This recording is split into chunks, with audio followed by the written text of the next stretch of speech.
Welcome to another Parker's Group Test. This time around we're going to be tackling the UK's hotly contested small SUV market with these. The best-selling Ford Puma, the ever-practical Skoda Kamiq and the affordable Nissan Juke. Just 20 years ago, these would have been super minis, but attitudes have changed and buyers have decided they want a slice of this high-riding, tough-looking SUV lifestyle, even when shopping at the smallest end of the market. To find out which one of these cars is best, we're going to conduct what's quite possibly the most thorough group test ever attempted on the internet. We're going to discuss each car's practicality, comfort, technology, driving dynamics, value, and then we're going to offer you a definite verdict with a first, second and a third place. If you're feeling generous, please hit the subscribe button below, but don't forget we've got detailed write-ups of all the cars on parkers.co.uk in the description box below. Right, enough preamble, let's get on with the video.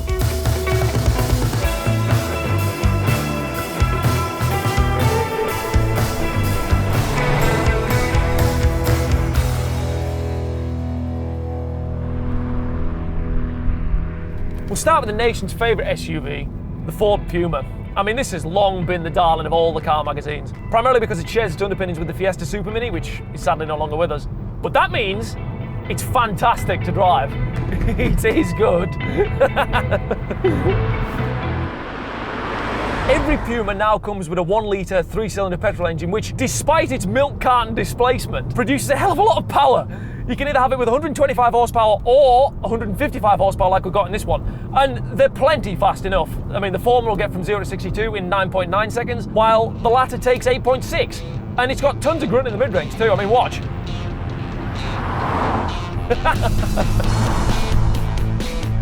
It's also a right laugh in the corners. I'm not going to lie to you and say that it's as good as a Fiesta. I mean, it's 60 kilograms heavier for God's sake, but it's easily the best driving small SUV on sale now. Ford set the Puma's chassis up fantastically as well. It's got a really communicative steering system which is somewhat ruined by this stupid new square steering wheel. But it's still got loads of old school mechanical grip. That means understeer, which is when the front end of the car washes wide in corners, is really well tamed. Where you point the Puma is where it goes. And it can be a very comfortable car. I say can be because if you go for the ST line model, you'll get lower, stiffer sport suspension. It looks good and it benefits cornering, but it's a lot more brittle. The standard titanium model has a much better all-round setup. Now, if you haven't lost your inner 17-year-old, which I certainly haven't, you can get an ST badge version of the Puma, but to be honest with you, if you're shopping for a facelifted car, I'd advise you to exercise caution because the new ones aren't anywhere near as good as the originals. Ford's just completely neutered it. You could get it with the same 1.5-litre 200 horsepower engine you got in the old Fiesta ST, but now that it's been facelifted, your only option is a 170 horsepower version of the 1-litre engine that's in this, and it's naff. It doesn't offer enough of a performance gain over the 155 horsepower model to make it worth your while. And it's automatic only, which completely defeats the point in my book. Save yourself the heartache and the cash. Get the 155 horsepower manual instead. And then there's the fuel economy. So because the Puma's engines are all so tiny and they're all backed up by dinky little mild hybrid electric motors, you can get brilliant mileage out of them. All the while I've had this, I mean, it's telling me now that I've been averaging 41 mpg and I'm hardly driving this thing like a vicar. So it makes financial sense. It can appeal to your head as well as your heart. Another quick word on the automatic gearbox before I move on. This has one and it is atrocious. It's slushy, it's slow, and it completely ruins the driving experience because the 6-speed manual gearbox you get in the standard car is fantastic. So why wouldn't you spec it like that? If you can, manual all the way. It adds a much needed layer of driver involvement to the experience and it's a nice box. Trust me, you will thank me later. I want a manual! I want a manual, Ford! Don't sell me an automatic!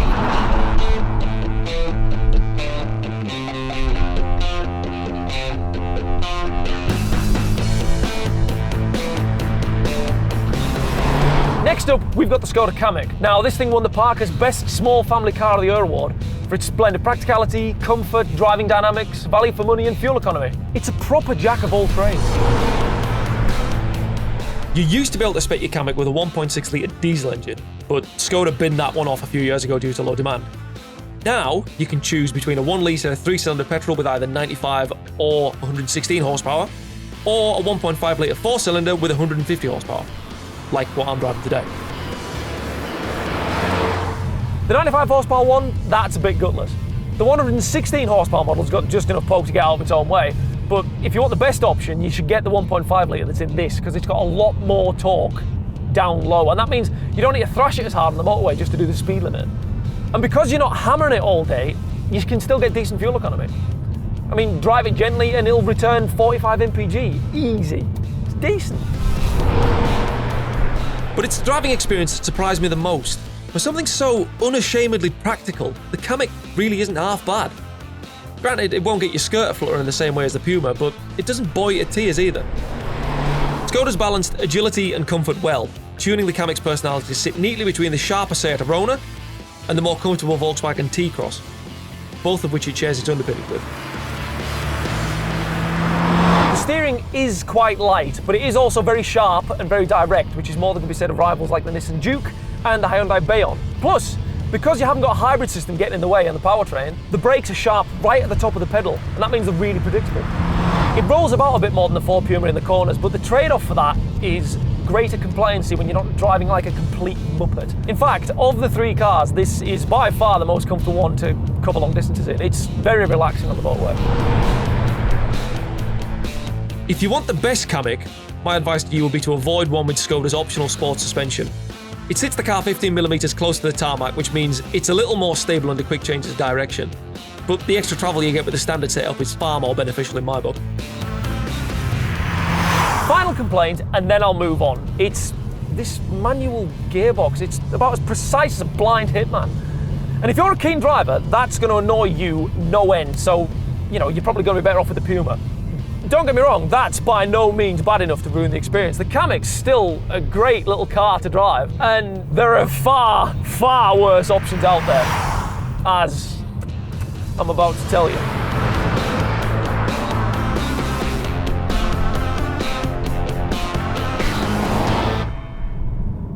Yeah, I'm not a fan. The Juke's one of those cars that sells on its looks, and for that reason, Nissan can get away with giving it rather average driving dynamics. The steering's fine and body control's decent, but if you really get up it, well, you get the impression that you're asking the car to do something it really doesn't want to do, which isn't the case in the Puma. None of the controls are particularly talkative, and the chassis doesn't respond to quick changes of direction with the same eagerness as the Puma. It also feels much heavier than its dimensions would suggest, especially if you go for the hybrid model. It's also not particularly comfortable. I'm surprised by how Nissan's managed to achieve it as well, because they're quite good at dealing with longer undulations, but it's terrible when you hit a pothole. It just sends a massive shudder through the cabin because the dampers just aren't sophisticated enough to absorb the impact. They just pass the shock up into your backside. If you go for a hybrid model in Nissan's top spec N-connector trim with the 19-inch wheels, this thing will crash into potholes like you're carrying a half ton of lead in the boot. It's terrible. Then there are the powertrains. You can choose from either a 114 horsepower 1 litre 3-cylinder petrol or a 143 horsepower 1.6 litre hybrid system, both of which are a long way behind their rival powertrains from Ford, Toyota and the Volkswagen Group. I'll start with the 1 litre petrol. It's not great, if I'm honest. It's nowhere near as nice as the 1 litre unit you get in the Puma or the Kamiq, simply because it's got utterly terrible throttle response and quite painful acceleration once you're outside of town. It also doesn't sound very nice. It just emits a completely characterless drone, unlike the Puma, which has got quite a tuneful thrum. The hybrid system is slightly better. The petrol engine produces a mere 94 horsepower on its own, but it's topped up by a beefy electric motor. It's certainly a lot brisker than the non-electrically assisted petrol, but that's about where the benefits stop. It isn't a particularly refined engine either, which means the cabin's always a lot noisier than the Kamiq's. And Nissan hasn't done a fantastic job of tuning the changeover from electric running to hybrid running. You'll know when the petrol engine kicks in because it'll bark into life and then mash against the gearbox, making the car lurch forward, which is, well, it's annoying. Plus, it isn't particularly efficient. Even in the best case scenario, you'll be getting 45 mpg out of this hybrid model on a daily, which is a long way behind the 57 mpg that Nissan says it can get, and the real world 50 mpg you can get out of a Toyota Yaris Cross. And to be honest, when you can get the same fuel economy out of a mild hybrid Ford Puma, why would you bother with the Juke hybrid at all?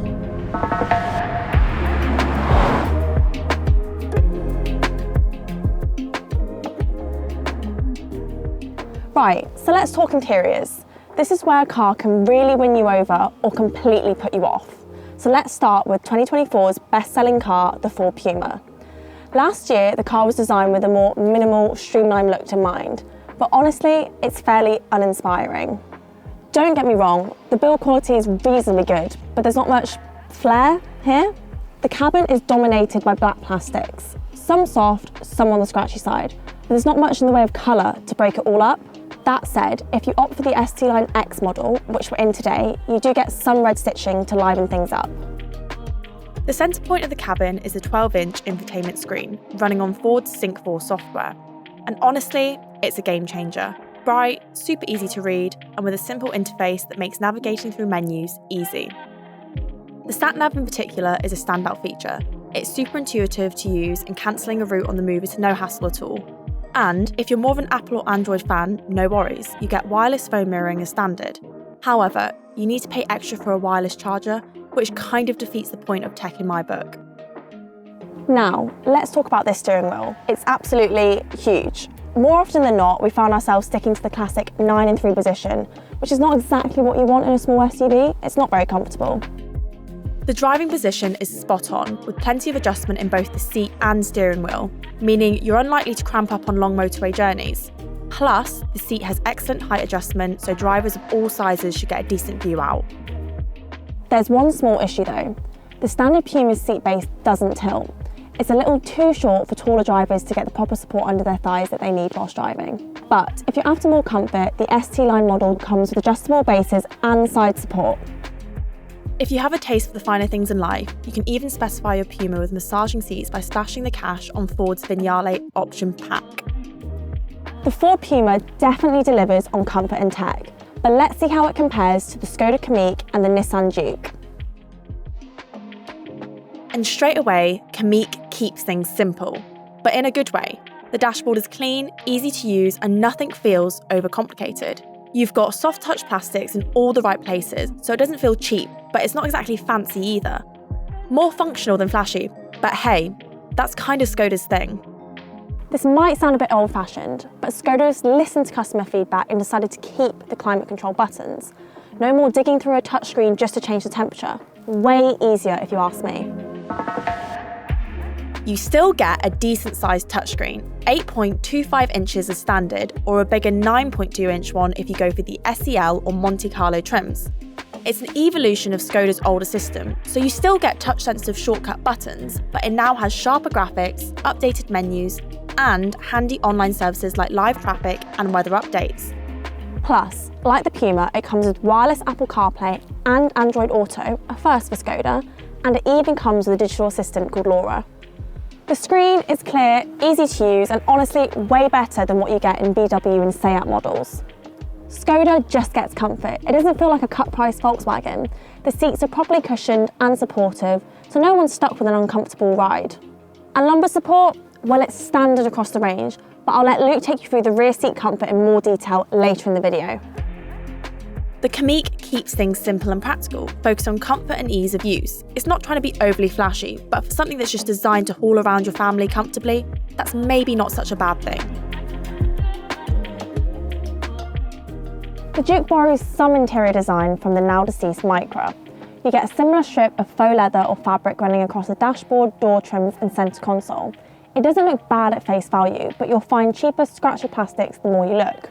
When it comes to quality, the Skoda Kamiq feels a lot more upmarket. One thing Nissan's definitely got right in the Juke is keeping the actual buttons. While loads of rivals are chucking everything onto the touchscreen, Nissan has done the same as Skoda and stuck with proper controls. The heater, heated seats, and even the volume use physical buttons and dials. That's great news, because let's be honest, touchscreen sliders can be a bit of a pain. All facelifted models now get a 12.3-inch touchscreen, which is the largest infotainment system in this group test by a slim margin. And it's miles better than before. It's angled towards the driver, so no awkward leaning to tap buttons, and the graphics are way sharper and more responsive. And here's a cool extra. There's an app that lets you lock and unlock the car remotely, preload your sat-nav, and even check things like tyre pressures and fuel levels from your phone. If you're really into your tech, you can even talk to your Juke through a Google Home speaker. If you go for a higher spec Juke, the seats are pretty comfy. There's loads of adjustments, so whether you're tall, short, or somewhere in between, you should find a driving position that works. They're supportive enough, though not quite as figure-hugging as what you get in the Skoda Kamiq or Seat Arona. Moving on now to practicality, which is arguably the most important thing that these cars have to do.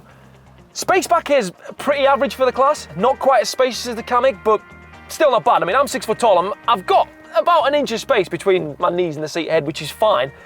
Probably going to be a little bit uncomfortable on long motorway journeys, but for your kids, I can't see there being any complaints. Oddment storage isn't exactly sparkling either, so the door bins back here are only just big enough to hold a Coke can, and the cup holders in the front are positioned really uncomfortably close to the handbrake, which means you'll knock whatever you're drinking flying every time you try and do a hill start. However, the Puma compensates for its rather average interior space with an absolutely massive boot. You get 456 litres of space back there, which is more than the 400 litres you get in the Skoda Kamiq, and even more than the 412 litres you get in the Ford Kuga. And that's a car from the class above. The Puma's impressive boot capacity is largely thanks to an underfloor storage compartment that Ford has dubbed the Mega Box. It can hold 80 litres of stuff on its own, and because it sits beneath the height of the boot floor, you get an extra foot and a bit of loading height, and that means you can transport tall houseplants home standing up in the boot. It's also lined with waterproof plastic, which means it's ideal for carrying muddy sports gear home in. And then once you are home, whip the boot board out, undo the drainage bung, and just whack the hosepipe on it to clean it out. Alternatively, you can pack it with ice and drinks and you've got a makeshift cooler, or you can fill it with koi carp and you've got a mobile aquarium. If you value practicality above all else in your small SUV, just stop watching this video now and go and buy a Kamiq. I mean, look at the amount of space in here. That seat's in my driving position, and I've got a solid 3 inches of legroom, which is really impressive in a car with a footprint that's no bigger than a Super Mini. And I've got loads of headroom. I mean, it's brilliant.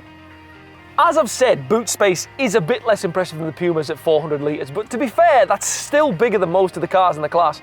And it's really easy to load stuff into because the boot lip's nice and low. And if you've got premium aspirations, you can even spec it with an electric tailgate. But my favourite thing about Skoda is its range of simply clever features. These are handy little practicality gadgets dotted around the cabin that are designed to both make your life a little bit easier and make the cabin of the car look a hell of a lot tidier. Some of them are bundled into a £340 option package, but I reckon it's well worth spending the money on for what you get. You get tablet holders for the rear seat passengers, you get storage drawers under the front seats, you get a reversible boot board in the back with a waterproof covering on it, which means you can carry stuff that's wet. You get door edge protectors, so you don't mark your paint when you're close up to another car or a wall in a tight car park, and you even get a little bin for the front door cards, which means you can bung things like sweet wrappers and chewing gum in it. So I mean, you've no excuse for making this look messy. You even get a luggage net under the parcel shelf, which is ideal for carrying things like waterproof coats and tins of de-icer and those little concentrated bottles of screen wash. It means that they're not taking up valuable space in the boot, and they're not going to rattle around back there and drive you mental. I mean, as a tool for making family life easier, this is the only choice. Now, on to the least practical car here, the Juke. Yes, I can sit behind my own driving position relatively comfortably, but I've got far less headroom than I do in the Puma or the Kamiq, just due to the Juke's sharply sloping roofline. Plus, the doors are a lot narrower, which means it's more difficult than it should be to load your kids into the back of it. It's also quite dark and claustrophobic back here. This sharply rising window line and the tiny rear screen just means that very little light makes it into the rear of the cabin. And this dark upholstery works like Vantablack. I mean, it's really dingy. These tiny rear windows present another problem when you come to park it, because it means you can't really see out the back. And the problem's made even worse by the fact that the rear pillars are bloody massive, and the rear screen's only about as much use as a wing mirror on a cruise liner. At least you get a standard rear view camera, even if the resolution is only about as good as an early smartphone camera. The Juke's boot space varies depending on what model you go for. So if you get the standard 1 litre petrol, you get 422 litres, which is 22 litres more than the Kamiq, and 34 litres shy of the Puma, which is pretty good. But if you get the hybrid one that we've got here today, boot space plummets to 354 litres as the battery eats up a load of space underneath the boot board. That means if you need to carry a lot of stuff, don't get the Juke Hybrid.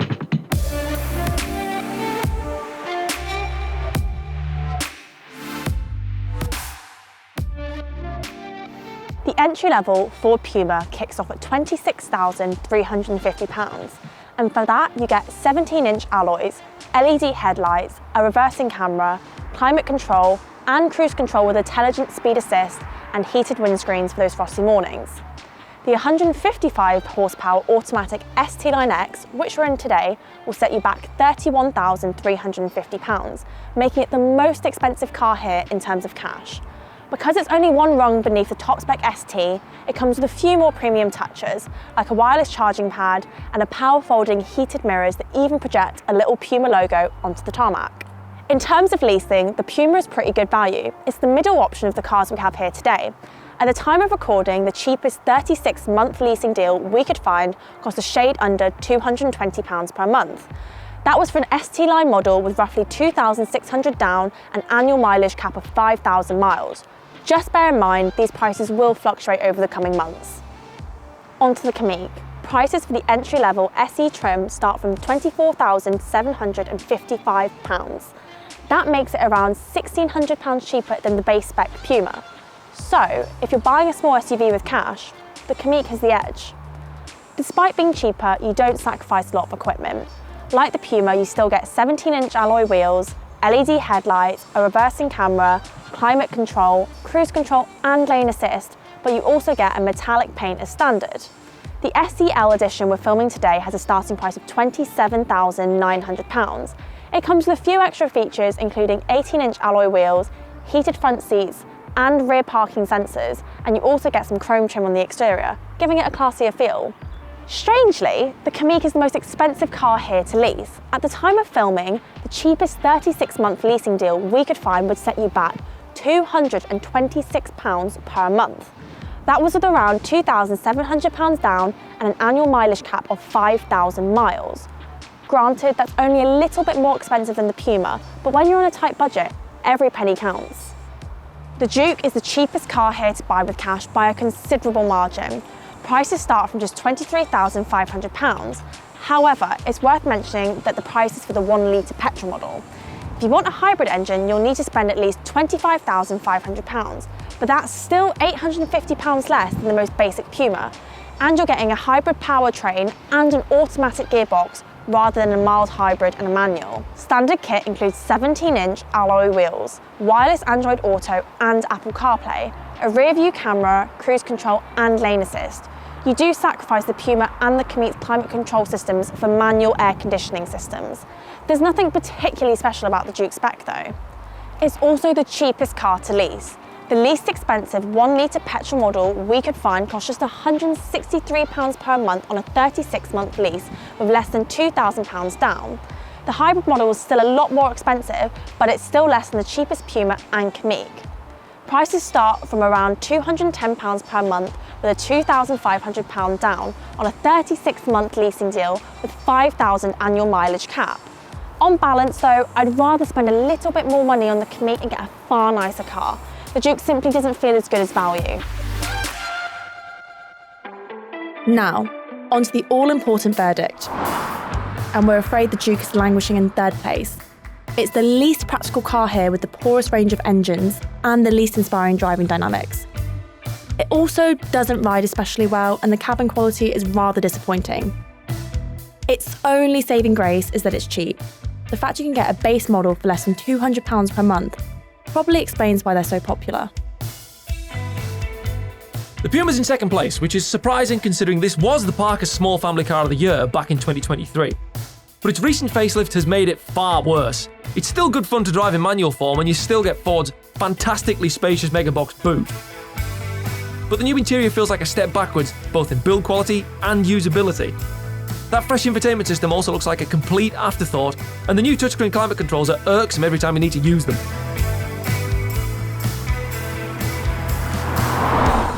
So, it's the Kamiq that gets the gold. And for good reason. It's the most comfortable SUV here by a country mile, plus it offers the most amount of passenger space, the most user-friendly interior, and you get access to Skoda's excellent range of simply clever features.